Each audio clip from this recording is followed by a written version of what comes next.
والصلاة والسلام على سيد الأنبياء والمرسلين سيدنا ونبينا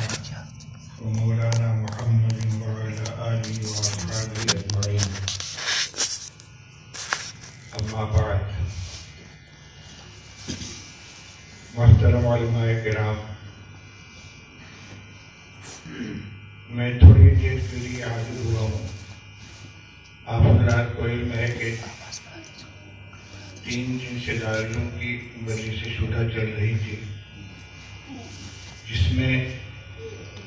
جسمانی تکان سے زیادہ دماغی جمناسٹک ہوتی ہے اور اس کا اثر قوا پر اور اعضاء رئیسہ پر خاص طور سے ہوتا ہے. ابھی شورا کے ایک عمل سے تو ہم فارغ ہو چکے ہیں، لیکن اس کے بعد کا جو مرحلہ ہوتا ہے تجاویز کو دل و دماغ ذہن و دماغ میں محفوظ رکھنا، پھر ان کو مرتب کرنا، وہ کام باقی ہے. اور 2-3 دن کے بعد مجھے سفر میں درپیش ہے، اس لیے دماغ زیادہ فارغ نہیں ہے. میں اس مجلس میں اپنی چند معروضات پیش کرنے کے لیے حاضر ہوا ہوں. تحریک کا قیام کئی سال پہلے عمل میں آیا ہے، اگرچہ بہت طویل عرصہ نہیں گزرا ہے، اور اس کو منظم کرنے کی برابر کوشش ہو رہی ہے. اس درمیان کچھ غلط فہمیاں بھی پیدا ہوئی،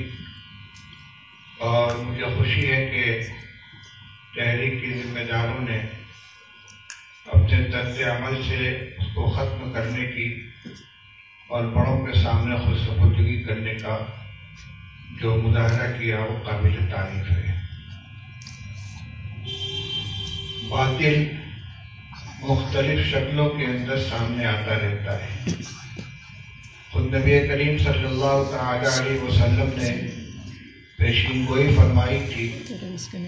کہ 30 بڑے کذاب ظاہر ہوں گے.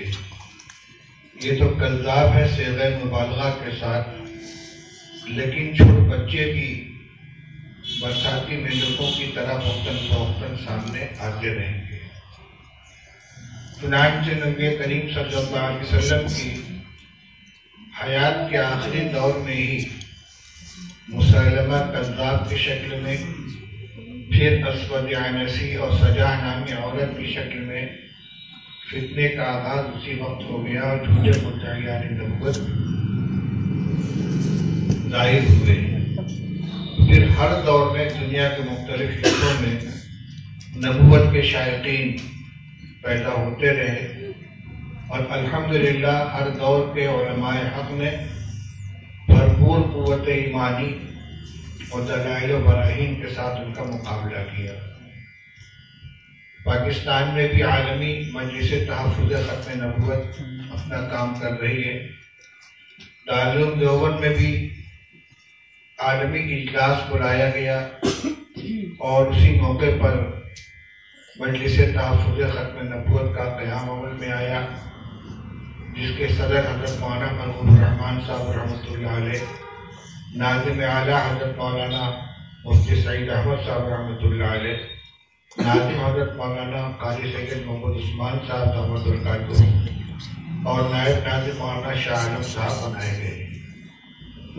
اور خود دارالعلوم کے ایک شعبے کے طور پر بھی شعبہ تحفظ ختم نبوت قائم کیا گیا. ایک منٹ بھائی، میں اس کو ذرا سے مجلس میں تھوڑی دیر بعد بات کر لیتا ہوں. بس نہیں، میں آتا ہوں تو آپ کو فون کر دوں گا.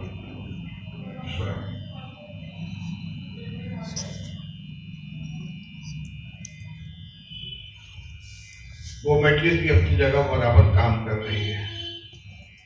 میں آپ حضرات کے اس پروگرام میں اس لیے حاضر ہوا ہوں تاکہ جو غلط فہمیاں ماضی میں پیدا ہوئی ہیں آئندہ ان کا موقع نہ دیا جائے. ایسا کہیں سے محسوس نہ ہو کہ آپ کی یہ تنظیم دارالعلوم کی تحریک اور اس کی تنظیم کے متوازی کوئی ادارہ ہے۔ آپ نے خود بھی اپنے اس خیال کا اظہار کیا ہے، کوئی ویڈیو تو نہیں بنانے والا نا؟ اور مجھے بھی یہ بات کہنی تھی کہ بہرحال دارالعلوم دیوبند کے جو فضلاء اور ابنائے دارالعلوم پورے ملک کے اندر پھیلے ہوئے ہیں۔ دارالعلوم صرف احاطہ دارالعلوم میں موجود طلبہ و اساتذہ کا نام نہیں ہے، بلکہ ان سب کے مجموعے کا نام ہے، اور کسی بھی شاخ کے برگ و بار لانے کے لیے ضروری ہے کہ وہ اپنی جڑ سے پیوستہ ہو۔ اگر کوئی شاخ جڑ سے الگ ہو جائے، اس کا رشتہ اس سے ختم ہو جائے، تو وہ اولاً برگ و بار لانا چھوڑ دیتی ہے، اور پھر وہ خشک ٹہنی کی شکل اختیار کر کے باد و بارہ کا شکار ہو جاتی ہے۔ اس لیے ایسا کوئی عمل کسی بھی وقت نہیں ہونا چاہیے کہ جس سے ہمارے بڑوں میں سے کسی کو اس بات کا احساس ہو کہ دارالعلوم کی تحریک اور اس کی جو مجلسیں ہیں ان کے متوازی کوئی دوسرا کام کھڑا کیا جا رہا ہے۔ جہاں تک تعلق ہے اس مجلس کے کام کا، تو اس کی ضرورت سے انکار نہیں کیا جا سکتا۔ فتنے شکل بدل بدل کر سامنے آتے رہتے ہیں، اگرچہ قادیانیت تحفظ ختم نبوت کے بالمقابل ایک نمایاں عنوان ہے، لیکن چور دروازے سے کبھی شکیلیت کی شکل میں، کبھی غامدیت کی شکل میں، کبھی صدیق دیندار کے نام پر، کبھی وہ کیا بشیشور جو حیدرآباد میں چن بشیشور دینداری کا نام ہے، وہ دیندار انجمن، اور نہ جانے کن کن شکلوں میں ہندوستان اور پڑوسی ملکوں میں ان کا ظہور ہوتا رہتا ہے۔ ابھی حال میں فیاض بھیا کے نام سے کسی شخص کا نام سامنے آیا ہے جو عملیات کے لائن سے لوگوں کو اپنے قریب کرتا ہے، اور یہاں تک اس کا دعویٰ ہے کہ جو کچھ میں بولتا ہوں یہ اللہ کی آواز ہے۔ بنارس میں جاہل شخص، اس نے بھی ایک عقیدہ گڑھا کہ حضرت نبی کریم صلی اللہ علیہ وسلم جب معراج میں تشریف لے گئے تھے تو وہاں جس ذات کی زیارت کی وہ حضرت فاطمہ رضی اللہ تعالیٰ عنہ، اس نے سارے چیزوں کا مرکز حضرت فاطمہ رضی اللہ تعالیٰ عنہ کی ذات کو قرار دیا، جو یقیناً اپنے عقیدے کے اعتبار سے کفر ہے۔ اور یہ عجیب بات ہے کہ لِكُلِّ سَاقِطَةٍ لَاقِطَةٌ، کوئی کتنا ہی خلاف عقل اور باطل دعویٰ کرے، اس کے متبعین کی ایک جماعت تیار ہو جاتی ہے۔ اب ہمارا دو کام ہے، ایک تو یہ کہ اپنے اندر حساسیت پیدا کریں،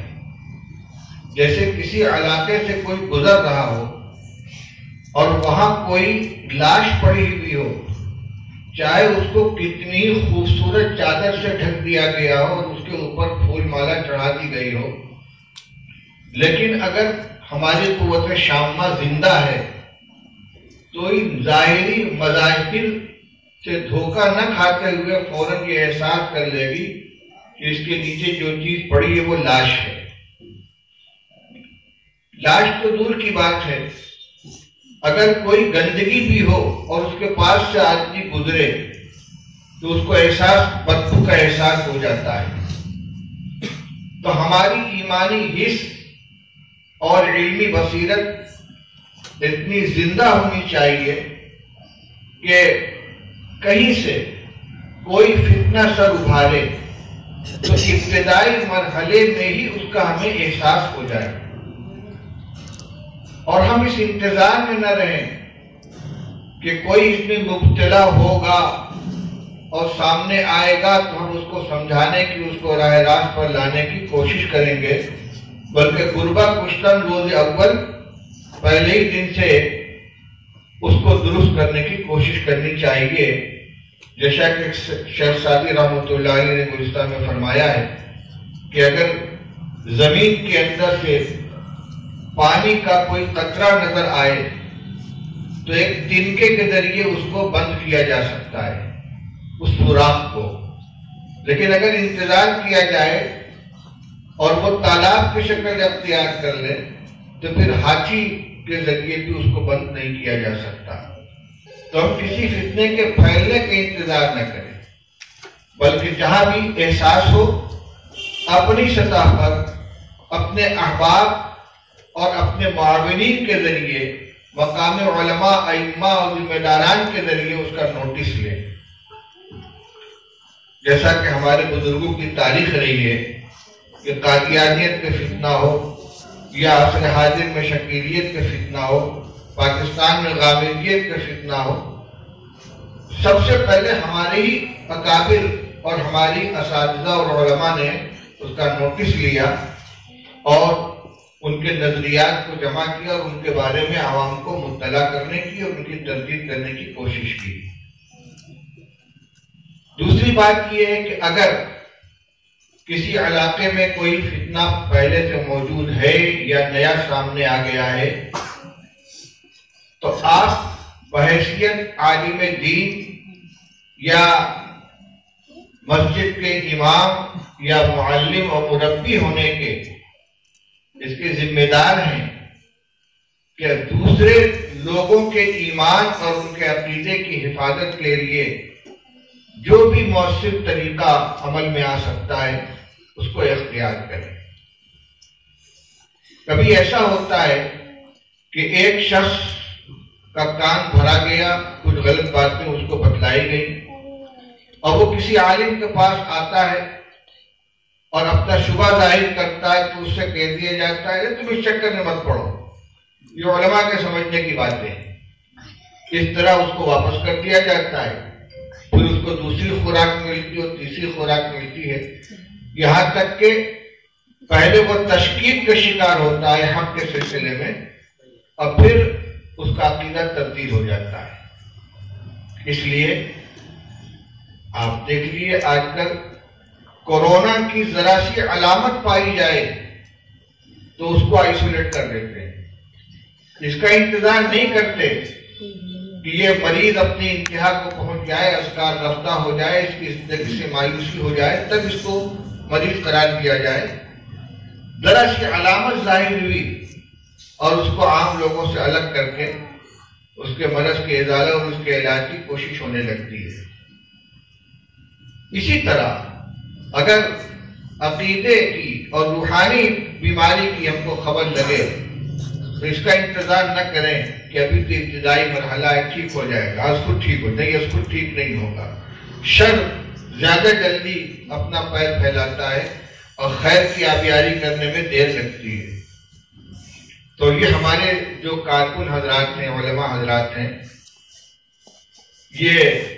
اپنا کان اور آنکھ کھلا رکھیں اور فتنوں کا احساس کریں اور جتنی اللہ تعالیٰ نے ان کو وسعت دی ہے اس کے اعتبار سے انفرادی اور اجتماعی طور پر حق کی آواز کو پھیلانے اور باطل کو ختم کرنے کے لیے کوشش کرتے رہیں۔ تیسری بات یہ ہے کہ معلومات اپنے پاس ہونی چاہیے اور اس کی دو صورتیں ہیں۔ ایک تو خاص موضوعات پر جو کتابیں لکھی گئی ہیں، جو رسائل مرتب کیے گئے ہیں، ان کو حاصل کر کے گہرائی سے ان کا مطالعہ کرنا تاکہ اس موضوع کو ما لہو و ما علیہ کے پورے طور سے آدمی سمجھ سکے۔ دوسرے خود وہ علم، قرآن و سنت کا، شریعت کا وہ علم جو اللہ تعالیٰ نے عطا فرمایا ہے، جس معیار کا بھی علم ہو، اس کو بروئے کار لاتے ہوئے ان کو استعمال کرتے ہوئے خود سوچا جائے، غور کیا جائے کہ اس میں کیا خرابیاں ہیں اور ان کا مقابلہ کیسے کیا جا سکتا ہے۔ ظاہر بات ہے کہ جن اکابر نے رد قادیانیت پہ کتابیں لکھی ہیں، یا حضرت مولانا رحمت اللہ صاحب کیرانوی رحمت اللہ علیہ نے رد عیسائیت کے اوپر جو کتابیں لکھی ہیں، انہوں نے کہیں تخصص نہیں کیا تھا اس کے لیے، کسی اکیڈمی میں داخل نہیں تھے، بلکہ اپنے ذاتی مطالعہ سے اور اس علم کی روشنی میں جو ان کے پاس اساتذہ کے ذریعے حاصل شدہ موجود تھا،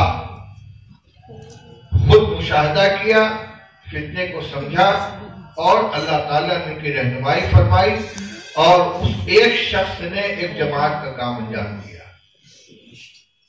تو صرف ہم ان مطبوعہ کتابوں اور رسائل پر اکتفا نہ کریں